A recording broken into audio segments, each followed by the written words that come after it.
warning. I'm headed to Temple right now. Shabbat Shalom, you guys. Some people might say electronics or filming is controversial on the Sabbath, like you can't do it. But we tackle controversial. Yeshua, a messianic figure, Greek name Jesus, some thought it was controversial to heal on the Sabbath, and I think I have my stance on that one. I think that's ludicrous. I think it's a joke, and I think he wasn't the first person to get wrongful treatment for strong prophecy and God's will. Isaiah was cut in half, okay? The great, long, very long book, okay? Not a minor book prophet, cut in half.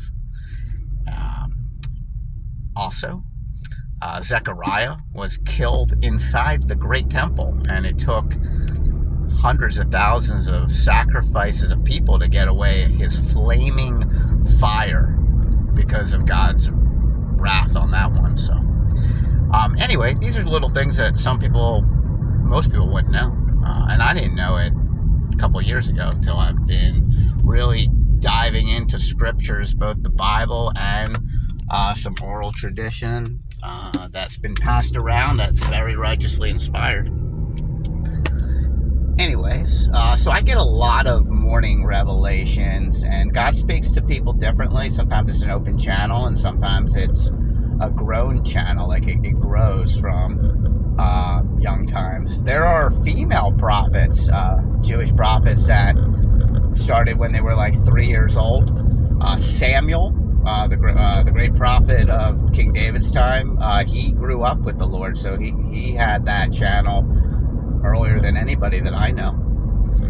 So you can get prophetic without claiming you're some sort of prophet, and there's nothing wrong with either of the two, in my opinion, because Joel says, the book of Joel, which is a small book prophet, that we will all dream, older will dream and younger will prophesize, and I assume that's end times, because a lot of prophets, biblical prophets, their words did not hit the ground, like they didn't have anything wrong, including Samuel.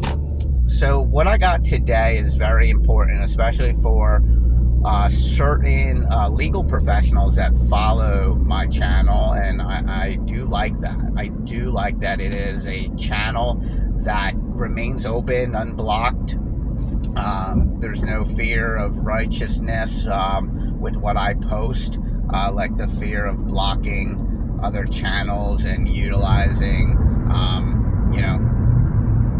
really unrighteous posturing. There's only one. And I understand sometimes you're a puppet of who you take on and who you represent, but you have free will. We all have free will. And that's what I want to talk about, because it has to do with a couple of scriptures. In Mark chapter 10, it might be 10:18 or 10:19, I'm not exactly sure. I got a ways to beat Bobby Conner, but it says, "Let no man separate what God put together." I don't know if there is a penalty for that. There's a penalty for if you're an adulterer, right? But in my case, I don't see that happening. I see people trying to separate and put me in a state of despair with my wife. And so is that a decree? Can free will actually, someone's free will separate? Or does let no man separate mean that God won't let it happen? We'll come back to that.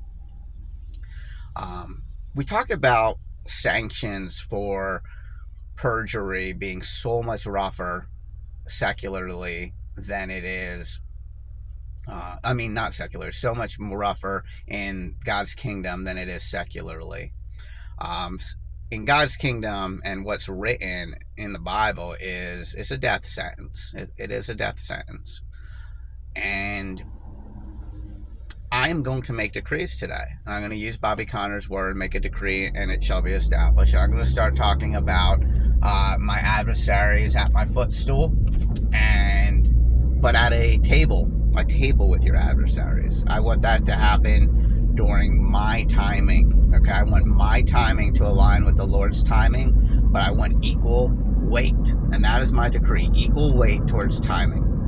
As far as the word that I got was that I can make 9 decrees. I don't think on the 9th one I could say like make more wishes or anything like that. I believe the number 9 is a prophetic word given by a friend, Jessica, to me, that I'm in the 9th round of a boxing match with Satan the accuser.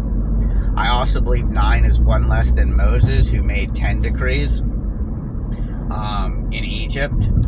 He might have made more in other stories, but I think that I'm allowed 9 decrees. And Moses was, no doubt about it, the Torah ends by saying he will be our greatest. He was and will be, our greatest prophet ever. So getting 9 decrees and starting with my adversaries, legal adversaries are who they are in my story. A dinner with them. I think I'm starting already with a dinner with the representative's representative. So I thank the Lord for setting that up. And my goal is healing. That really is. That's my goal. I don't know what their goal is. I have a very good idea what it was, and that was to destroy and for self-harm. I believe everything shows that. Mine is going to be very healing based. However, if it goes squirrely, ugly, or unfairly unjust, because God's the Lord of justice, just read Proverbs, read Psalms, just read those 2 books alone, and you can see God's the Lord of justice. I even have a new Bible that is titled Justice. That's the theme of the Bible that I have. Thank you, Chris, for that. So that's a little update, and we're about to hit a very divine number of 7 minutes. This is a special 7 minute. Shabbat Shalom.